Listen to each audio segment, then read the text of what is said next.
Hi friends, welcome to நான் விரும்பும் சமையல். இன்னைக்கு நம்ம வீட்டிலேயே மைசூர் மசாலா தோசை எப்படி ஈஸியாக ரெடி பண்ணலாம்னு சொல்லி பார்க்கலாமா? ஃபஸ்ட் டைம் நம்ம சேனலை பார்க்குறவங்க சப்ஸ்கிரைப் பண்ணுங்கள், பக்கத்தில் பெல் பட்டனையும் கிளிக் பண்ணுங்கள். அப்போ தான் நாங்கள் போடுற எல்லா வீடியோஸும் உங்களுக்கு நோட்டிஃபிகேஷன் வரும். பாருங்கள், டேஸ்டியான மசாலா தோசை எப்படி பண்ணலாம்னு சொல்லி பார்க்கலாம் வாங்க. இப்போ இதுக்கு நம்ம ஒரு சட்னி ரெடி பண்ணணும். அதுக்கு ஒரு பவுலில் ஒரு 4 காஞ்ச மிளகாய், நீங்கள் காரத்துக்கு ஏற்ப ஆட் பண்ணிவிடுங்க. நான் 4 காஞ்ச மிளகாய் ஆட் பண்ணியிருக்கிறேன். இப்போ இது கூட சூடான தண்ணி நம்ம இதில் ஆட் பண்ணணும். அப்போ தான் அது நல்லா சீக்கிரமாக ஊறி வரும். ஒரு 10 மினிட்ஸ் அப்படியே விட்டுருங்க. மிளகாய் அந்த தண்ணியோட நல்லா மூழ்கி இருக்கும்படி பார்த்துடுங்க. அப்புறமா ஒரு 4 உருளைக்கிழங்கு, மசாலாவுக்கு 4 உருளைக்கிழங்கு எடுத்துருக்கிறேன். அந்த தோலை நல்லா ரிமூவ் பண்ணி எடுத்துருங்க இந்த மாதிரி. அதுக்கப்புறமா இதை 4 நம்ம கட் பண்ணி தண்ணி விட்டு வேக வச்சிடலாம். தோலோடையும் வேக வைக்கலாம், ஆனால் இப்படி நீங்கள் கட் பண்ணி வேக வச்சிங்கன்னா சீக்கிரமாக நமக்கு ரெடி ஆயிரும். இப்போ இதில் தண்ணி விட்டு நம்ம இதை வேக வச்சிடலாம்.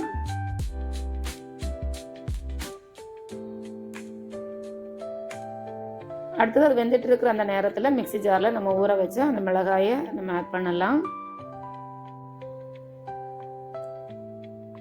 இப்போ இது கூடவே ஒரு 5 வெள்ளைப்பூண்டு, அதையும் நம்ம இதில் ஆட் பண்ணலாம்.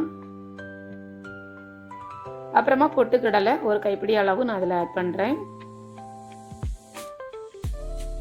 தேவைக்கேற்ப உப்பு இதில் ஆட் பண்ணலாம். அப்புறமா நம்ம அந்த மிளகாய் ஊற வச்சிருந்தாலும் அந்த தண்ணியை கொஞ்சமாக இதில் ஆட் பண்ணி நம்ம இதை மூடி போட்டு அரைச்சி எடுத்துடலாம். பேஸ்ட்டாக அரைச்சி எடுத்துருங்க. ரெட் சட்னி நமக்கு ரெடி ஆயிரும். பாருங்கள், இந்த மாதிரி பேஸ்ட்டாக நம்ம அரைச்சி எடுத்து வச்சுட்டோம். அடுத்தது நம்ம மசாலாவுக்கு அந்த உருளைக்கிழங்கு வேக வச்சுருந்தாலும் அது நல்லா வெந்துட்டு இந்த மாதிரி அதை நல்லா மசிச்சு எடுத்து விடுங்க. நான் அந்த தண்ணி வடிக்கலை, அந்த அதை விட தான் நான் வச்சு மசிச்சு எடுக்கிறேன். பாருங்கள், இப்போ நல்லா மசிச்சு எடுத்துட்டோம். அதுக்கப்புறமா பாருங்கள், தண்ணி எதுவுமே இல்லை. பாருங்கள், நம்ம அதுலேயும் நல்லா மசிச்சு எடுத்துட்டோம். இப்போ கடாயில் நம்ம ஆயில் விடலாம். ஆயில் ஹீட்டான உடனே நம்ம இதில் கடுகு ஆட் பண்ணலாம். 1/2 டீஸ்பூன் கடுகு, 1/2 டீஸ்பூன் உளுந்து இதில் ஆட் பண்ணுங்க. இப்போ இந்த கடுகும் உளுந்தும் நல்லா பொரிஞ்சு வரட்டும்.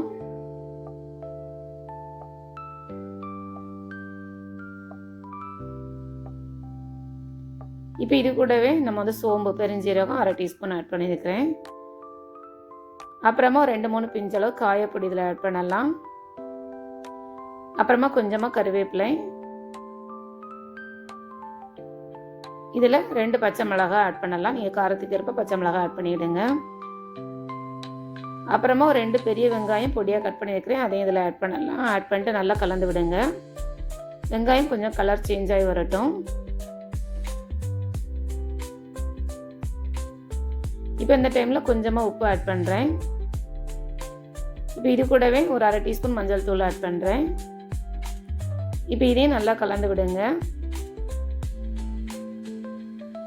இப்போ இந்த டைமில் நம்ம வேக வச்சு மசிச்சு வச்சுருந்தால உருளைக்கிழங்கு, அதை நம்ம இது கூட ஆட் பண்ணலாம்.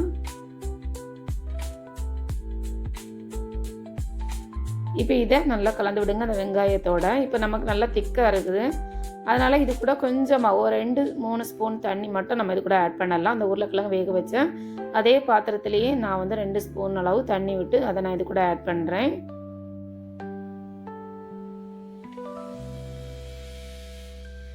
ஏன்னா இது இன்னமும் நமக்கு திக்காக வரும். நல்லா கலந்து விட்டுடுங்க.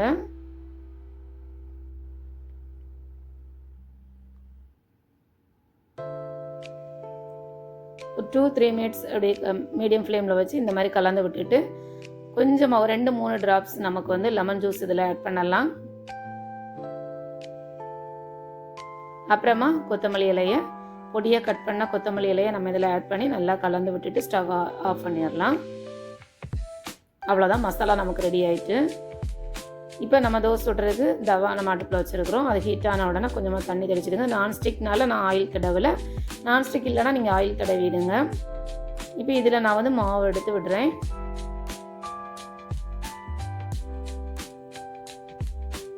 உங்களுக்கு நைஸாக வேணுன்னா நைஸாக அதை விரிச்சு விடுங்க, இல்லை திக்காக வேணும்னா அதுக்கேற்றபடி நீங்கள் மாவு விரிச்சிடுங்க. இதுக்கு மேலே கொஞ்சமாக நெய் நம்ம அங்கேயுமா தெளித்து விடலாம்.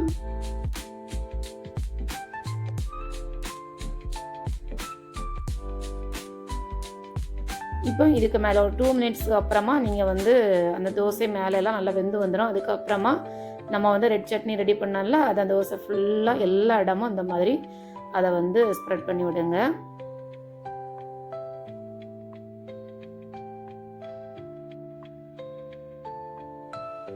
இந்த தோசைக்கு நமக்கு வேறு சட்னி சாம்பார் எதுவுமே வேண்டாம், இவ்வளவுமே போதும். இதை வச்சே நம்ம சூப்பராக சாப்பிட்றலாம்.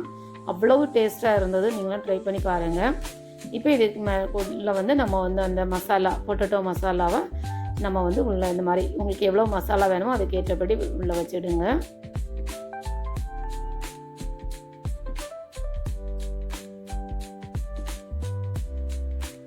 இப்போ தோசையை இந்த மாதிரி மூடி விடுங்க, அவ்வளோதான்.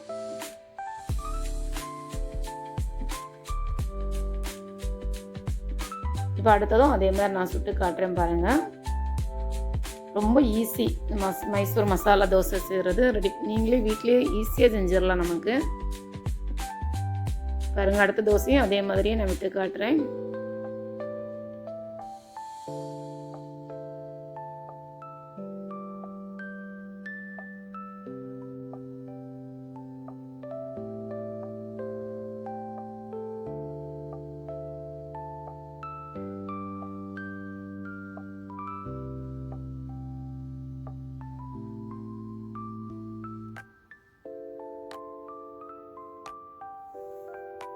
அவ்வளோதான், நமக்கு மைசூர் மசாலா தோசை ரெடி ஆகிட்டு. இப்போ நான் அதை எடுத்து காட்டுறேன் பாருங்கள். அவ்வளோ ஒரு டேஸ்ட்டு, நல்ல டேஸ்ட்டாக இருந்து மறக்காமல் நீங்கள் இது மாதிரி செஞ்சு பாருங்கள். கமெண்ட் பண்ணுங்கள், சப்ஸ்கிரைப் பண்ணுங்கள், லைக் பண்ணுங்கள், ஷேர் பண்ணுங்கள். தேங்க்யூ.